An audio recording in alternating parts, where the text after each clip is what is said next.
Yeah, so dating apps have never worked. I mean, very, very minimal, limited. I mean, probably I've gotten laid a total three times from dating apps, and that's literally after probably 10,000 hours of usage. So I think I have proven that dating apps, in my case anyway, are completely bunk. But I maintain all the subscriptions because the algorithms and stuff do change, and for no other reason, just to kind of attempt to keep up with how things are working out there in the culture, because it's fucking crazy. So anyway, I started realizing that I'm going to start having to pay for sex. But then, where do you go? Where do you learn about that? Okay, well, nowhere, because there are no authorities on this that speak with any cogency or intelligence.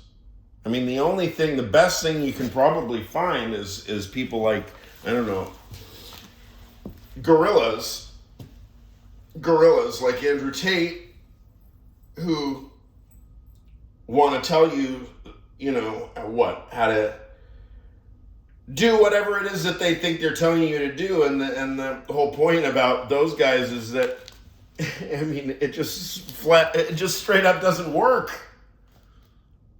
I mean, forget the morality part. Forget the fact that you're trying to convince people with your fucking new belief system that they should toss morality out the window and just be like Nietzschean simpletons, right? And anybody knows that if you wander around life behaving like an asshole, your life's going to be hard, because you're going to invite trouble around every corner, and you're going to have to yell all day, every day.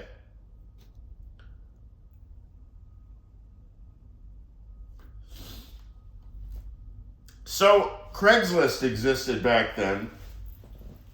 And when I say existed, obviously it exists, but what the Craigslist Personals was like its own beast. And I went pretty deep with that. I put a ton of ads on Craigslist. And I also answered a bunch of ads on Craigslist, and I really started getting a crash course. No, it wasn't a crash course. It was the opposite of a crash course. It was long, slow, arduous life process.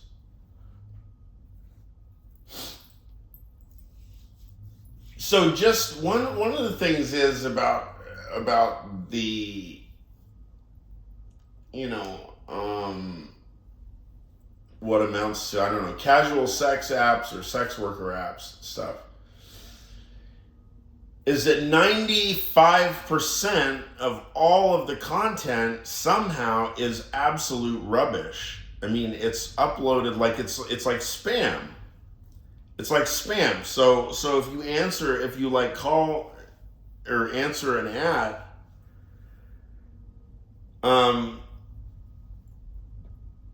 you could very well be being redirected to some, Russian website or something. I mean, there was a lot of clunkiness at the beginning like that. I couldn't tell where the real ads were, distinguish the real ads from the fake ads. And that's still, I mean at this point, I don't even have to use the internet, because I just know women at this point. I mean, I just meet women through women, other women. But so anyway, this has taken me 40 or 50 minutes to get to the main story that I was going to tell. The first story of when I paid for sex. So I've been up all night. Now, I was living on unit 1105 on Spring Street. What building was it called? God, I don't even remember my own damn life. anyway, I'd been up all night, like just staring at, clicking on Craigslist, I guess. And so finally it was like 5 a.m. and I found this ad. And I was really nervous, of course, because all of this is not de jure kosher. And so I got like a burner phone app. And it was really clunky, like to get connected to a call was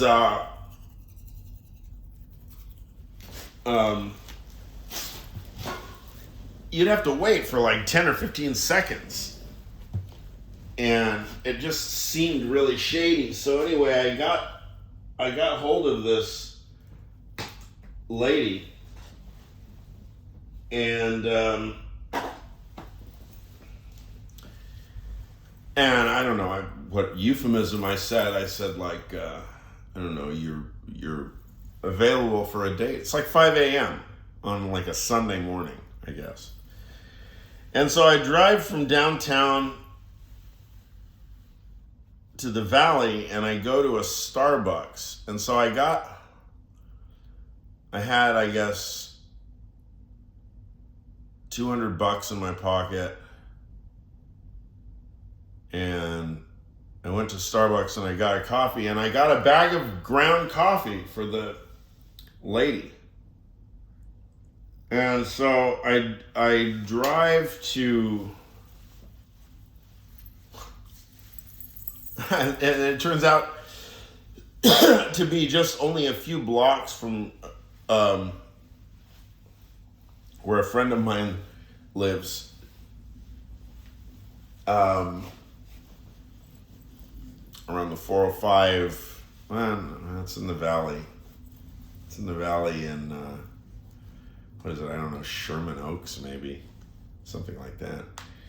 Anyway, so I arrive in this apartment building in the valley, and I'm parked in front of the building.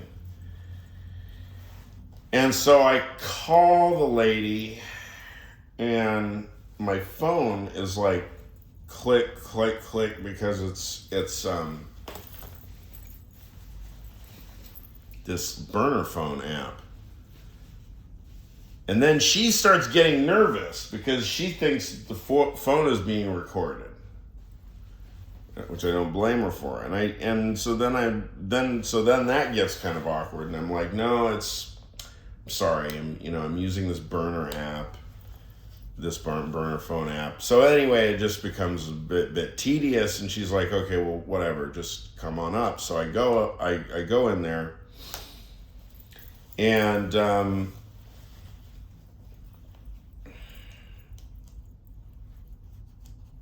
it's just a lady in her bedroom, and she doesn't seem set up for this. And so I tried to make some small talk. I asked her, or no, we got down to business first, and I was just so darn nervous. Well, I put the money on the table, and I put the ground coffee on the table, and I said, I brought you a present. And she looked at me really perplexed. She's like, what? And I was like, don't worry, it's just ground coffee from Starbucks. And she's like, oh, okay, that's fine. And so then, like, what did I do? Did I take my clothes off? I probably did. And I think she pulled her pants off.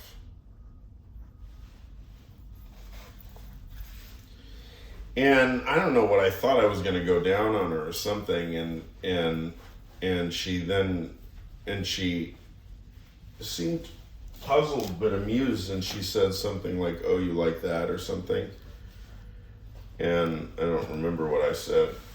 And I mean, I was just so darn preoccupied.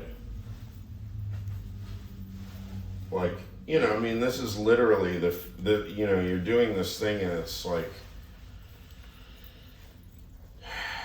you just don't know, like, what are the factors that I'm supposed to be keeping track of. And so I could not maintain any kind of erection. I don't know if I even got an erection at all. And I just wound up sitting there talking to her for a half an hour about her job. And she was a toll booth, like a toll booth cashier on like toll roads. Toll roads, and she told me a little bit about that. And then I said I'll be on my way. Now I had the emsam, the selegiline, in my system. But okay, so I told that story, and now that was literally the first time that I paid for sex.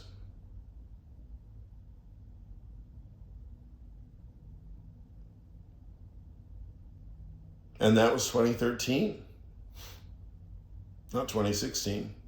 Imagine that.